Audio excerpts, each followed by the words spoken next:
নমস্কার। জনস্বাস্থ্যকে গণমঞ্চে নিয়ে আসাই hepatitis foundation of ত্রিপুরার অন্যতম প্রধান কর্তব্য এবং দায়িত্ব, এবং সেই দায়িত্ব পালন করার লক্ষ্যেই আমরা বারবার আপনাদের সম্মুখীন হয়েছি। গত কয়েকদিন আগেও আমরা কথা বলেছি হেপাটাইটিস এ নিয়ে, যেটি একটি জলবাহিত রোগ, এবং এর মধ্যে দেখা যাচ্ছে আমাদের রাজ্যের রাজধানী আগরতলা শহরে এবং রাজ্যের বিভিন্ন অংশে ডায়রিয়া রোগের প্রাদুর্ভাব দেখা দিয়েছে।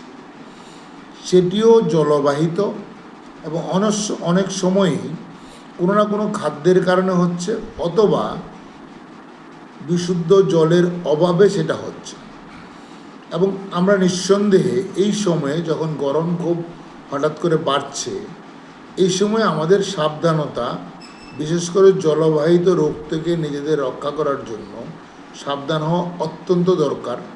এবং যখনই এই সাবধানতার অভাব দেখা দিচ্ছে, তখনই দেখা যাচ্ছে আমরা হঠাৎ করে সকাল থেকে সন্ধ্যার মধ্যে প্রায় 20-25 বার করে পায়খানা হচ্ছে, তার সঙ্গে বমি হচ্ছে, আবার শরীরে জলের পরিমাণ কমে যাচ্ছে। কারো কারো এই সমস্যা এত বেশি বাড়ছে যে তাদের কিডনির সমস্যা অথবা পেচ্ছাপটা কম হচ্ছে, ইনফেকশান বাড়ছে, জ্বর হচ্ছে এবং হাসপাতালে খুব দ্রুত ভর্তি হতে হচ্ছে। তারপরেও কিন্তু অনেক সময় কোনো না কোনো জটিলতা থেকে রক্ষা করা যাচ্ছে না।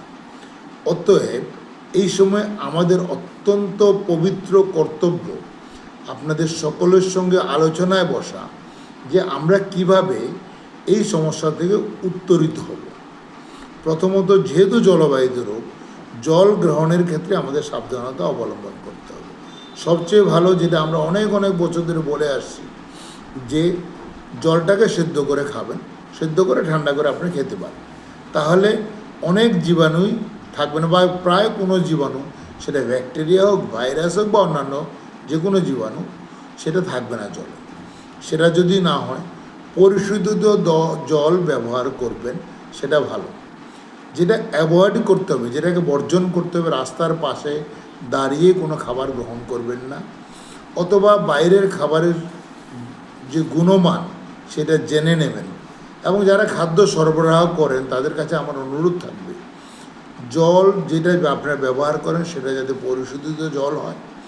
আপনাদের হাত যেটা দিয়ে আপনারা রান্নাবান্না করছেন বা খাদ্য গুলিকে পরিবেশনের ক্ষেত্রে ব্যবহার করছেন, সেটা যাতে সম্পূর্ণ পরিষ্কার করা থাকে, নাহলে কিন্তু আপনার জন্য অন্যরা অসুস্থ হয়ে যাবেন।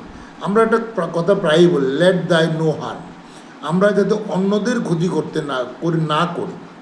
অতএব অন্যদের ক্ষতি থেকে বাঁচাতে হলে আমাদেরকে নিজেদের সাবধানতা, এবং যারা জল গ্রহণ করছেন তাদেরকে বারবারই বলবো, জলের ক্ষেত্রে সাবধানতা অবলম্বন করতে হবে, কারণ না হলে কিন্তু আমরা কঠিন সমস্যায় পড়তে পারি। একটা কথা আমরা জনস্বাস্থ্যের ক্ষেত্রে প্রায় বলে থাকি, water, sanitation, hygiene.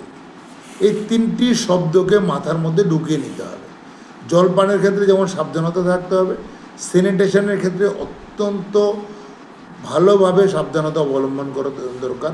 Hygiene maintain করা, হাত পরিষ্কার রাখা, হাত ওয়াশ নিয়ে আমরা অনেকবার কথা বলেছি, কীভাবে হাত ধুতে হবে, প্রক্ষালন করতে হবে, সেটা যেমন আমাদের দেখতে হবে, তেমনি বাড়ি, ঘরে, বাইরে সর্বত্র স্যানিটেশন বজায় রাখা আমাদের দায়িত্ব।